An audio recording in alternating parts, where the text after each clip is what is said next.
Hello student, আমি তোমাদের dahlia ma'am. আশা করি তোমরা ভালো আছো, আমিও ভালো আছি। আগের দিন আমি তোমাদের সাথে আলোচনা করেছিলাম যে বিষয়টি নিয়ে, তা হলো দিগদর্শন পত্রিকা। দিগদর্শন পত্রিকা ও সংবাদ প্রভাকর পত্রিকা নিয়ে। আর আজ আমি তোমাদের সামনে তুলে ধরবো যে বিষয়টি, তা হলো তোমাদের বাকি দুটো পত্র। তাহলে দেখতেই পাচ্ছ তোমরা বোর্ডে তত্ত্ববোধিনী পত্রিকা এবং বঙ্গদর্শন পত্রিকা নিয়ে আজ আমি তোমাদের সামনে আলোচনা করব। তবে ক্লাস শুরু হওয়ার আগে একটু তোমাদের বলে রাখি, আমাদের অনলাইন ক্লাস কিন্তু শুরু হয়ে গেছে।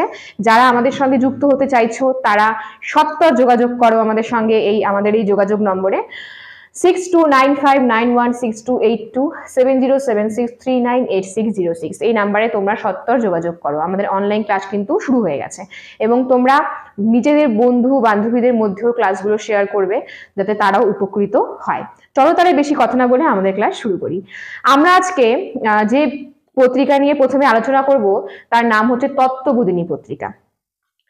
তত্ত্ববোধিনী পত্রিকা 1843 খ্রিস্টাব্দে আমাদের বাংলার সাময়িক পত্রের ইতিহাসে প্রথম একটি উল্লেখযোগ্য পত্রিকা হচ্ছে তত্ত্ববোধিনী পত্রিকা। এই পত্রিকা কত সালে প্রকাশিত হয়েছিল তা আগে তোমাদের জানতে হবে। দেখো, আমি তোমাদের সুবিধার কারণে বোর্ডে লিখে দিয়েছি, তোমরা কিন্তু খাতা কলম নিয়ে বসবে, তাহলে ভালো হবে ক্লাসটা। আমি লিখে দিয়েছি, দেখো 1843 খ্রিস্টাব্দের 16ই আগস্ট এই পত্রিকাটি প্রকাশিত হয় এবং এই পত্রিকার সম্পাদক ছিলেন অক্ষয় কুমার দত্ত, যেটা খুব ভালো মতো তোমাদের মনে রাখতে হবে। এই পত্রিকার সম্পাদক ছিলেন অক্ষয় কুমার দত্ত এবং পরিচালক ছিলেন দেবেন্দ্রনাথ ঠাকুর। দেবেন্দ্রনাথ ঠাকুরকে আমরা সবাই চিনি, রবীন্দ্রনাথ ঠাকুরের পিতা দেবেন্দ্রনাথ ঠাকুর। এবার এই পত্রিকায় শুধুমাত্র দুজন নয়, পরবর্তীতে আরো কিছুজন সম্পাদনা করতে এগিয়ে আসে। তারা হলেন আমাদের রবীন্দ্রনাথ ঠাকুর, তার মধ্যে বিশেষ অন্যতম একজন। এবং তার পাশাপাশি আমরা এই তত্ত্ববোধিনী পত্রিকার যে যুগটা, সেই সময় একটা লেখক গোষ্ঠী গড়ে উঠতে দেখি। সেই লেখক গোষ্ঠীগণের মধ্যে যারা রয়েছেন, যেমন অক্ষয় কুমার দত্ত, রবীন্দ্রনাথ ঠাকুর, সত্যেন্দ্রনাথ দত্ত, তারপরে রয়েছে আমাদের দেবেন্দ্রনাথ ঠাকুর, এছাড়াও রাজেন্দ্রলাল মিত্র, রাজনারায়ণ বসু, কাজী নজরুল ইসলাম এবং রবীন্দ্রনাথ প্রমুখেরা। এই পত্রিকাটির কিছু বৈশিষ্ট্য আমাদেরকে জেনে নিতে হবে। বৈশিষ্ট্যগুলো কিরকম দেখো। প্রথমেই বলি, এই পত্রিকায় যে ভাষা ব্যবহার হয়েছিল সেই ভাষা ছিল সহজ সরল ভাষা এবং এই পত্রিকার মধ্য দিয়ে শুধুমাত্র যে সাহিত্য, দর্শন, ইতিহাস এই বিষয়গুলি যে সবসময় প্রতিস্থাপিত করা হতো তা কিন্তু নয়। দেশের বিভিন্ন ধরনের রাজনীতি বিষয়ক গ্রন্থ, রাজনীতি বিষয়ক আলোচনা, এমনকি সমাজ ভাবনা বিষয়ক, যে সমাজের সংস্কার বিষয়ক বিভিন্ন ধরনের বিষয় কিন্তু এই পত্রিকায় তুলে ধরা হতো। এবং এই পত্রিকার মধ্য দিয়ে আমরা দেখতে পাই যে সাহিত্য গোষ্ঠীও একটা গড়ে উঠছে, যাদের নাম আমি ইতিপূর্বেই বললাম তোমাদের। পাশাপাশি এই পত্রিকাতে শুধুমাত্র যে আমাদের দেশের যে শুধুমাত্র কালচার নিয়ে কথা হতো বা লেখা হতো তা কিন্তু নয়। শুধুমাত্র আমাদের দেশের জ্ঞান বিজ্ঞান বিষয়ক আলোচনা হতো না, আমাদের বিভিন্ন ধরনের ইউরোপের যে বিষয়গুলো রয়েছে, ইউরোপের জ্ঞান বিজ্ঞান বিষয়ক যে আলোচনা, তাও কিন্তু এই পত্রিকার মধ্য দিয়ে তুলে ধরা হতো, যার ফলে বাঙালির মুক্ত মনের একটা পরিচায়ক হয়ে উঠতে পেরেছিল এই তত্ত্ববোধিনী পত্রিকা।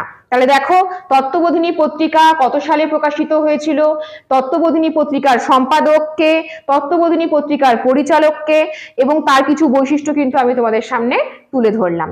যদি তোমাদের কোনো অসুবিধা হয় অবশ্যই কমেন্ট বক্সে জানাবে, আমি বিস্তারিত আলোচনা করার চেষ্টা করবো আরো ভালোভাবে। এবার তত্ত্ববোধিনী পত্রিকার পর আমি যে চলো তাহলে আর দেরি না করে আমরা যে পত্রিকা সম্পর্কে এখন আলোচনা করব তার নাম হচ্ছে বঙ্গদর্শন পত্রিকা। বঙ্গদর্শন পত্রিকার সম্পাদক সম্পর্কে তোমরা কম বেশি প্রত্যেকেই জানো। বঙ্কিমচন্দ্র চট্টোপাধ্যায় সম্পাদিত পত্রিকা হচ্ছে বঙ্গদর্শন পত্রিকা। বঙ্গদর্শন পত্রিকাকে আমি দুটো ভাগে ভাগ করেছি, কারণ এটা হচ্ছে প্রথম পর্যায় আর এটা হচ্ছে দ্বিতীয় পর্যায়। বঙ্গদর্শন পত্রিকার প্রথম যে সম্পাদক তিনি বঙ্কিমচন্দ্র চট্টোপাধ্যায়, এবং বঙ্কিমচন্দ্র চট্টোপাধ্যায়ের পর আরেকজন এই পত্রিকাটি সম্পাদনা করেছিলেন, তার নাম হচ্ছে সন্দীপ চন্দ্র চট্টোপাধ্যায়। দুজনের সময়কালটাও কিন্তু আমাদেরকে খুব ভালো মতো মনে রাখতে হবে। বঙ্কিমচন্দ্র চট্টোপাধ্যায়ের সময়কাল 1872 থেকে 1876, আর সন্দীপ চন্দ্র চট্টোপাধ্যায়ের সময়কাল 1877 থেকে 1881। আর এটি কি ধরনের পত্রিকা সেটাও ভালো মতো কিন্তু আমাদের মাথায় রাখতে হবে। এটি একটি মাসিক পত্রিকা। বঙ্গদর্শন একটি মাসিক পত্রিকা।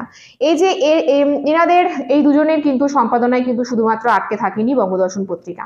পরবর্তীতে নবপর্যায় বঙ্গদর্শন যে পত্রিকা এলো, সেখানে শ্রীশচন্দ্র মজুমদারের সম্পাদনায় বঙ্গদর্শন পত্রিকার সম্পাদনার কাজ হঠাৎ বন্ধ হয়ে যায় এবং তারপর শ্রীশচন্দ্র মজুমদারের ভাই, দেখো আমি তোমাদের এখানে লিখে দিয়েছি, শৈলেশ চন্দ্র মজুমদার, তিনি কিন্তু নবপর্যায় বঙ্গদর্শনকে এগিয়ে নিয়ে গেলেন। ঠিক আছে, তার গতি তিনি তুলে ধরলেন।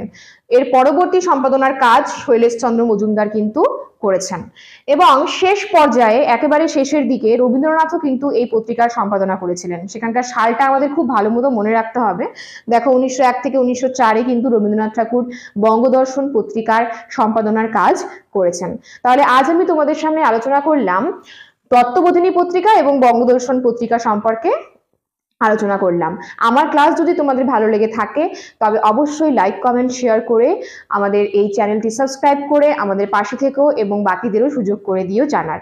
তাহলে চলো, আমার ক্লাস আমি আজকে এখানেই শেষ করছি। ধন্যবাদ।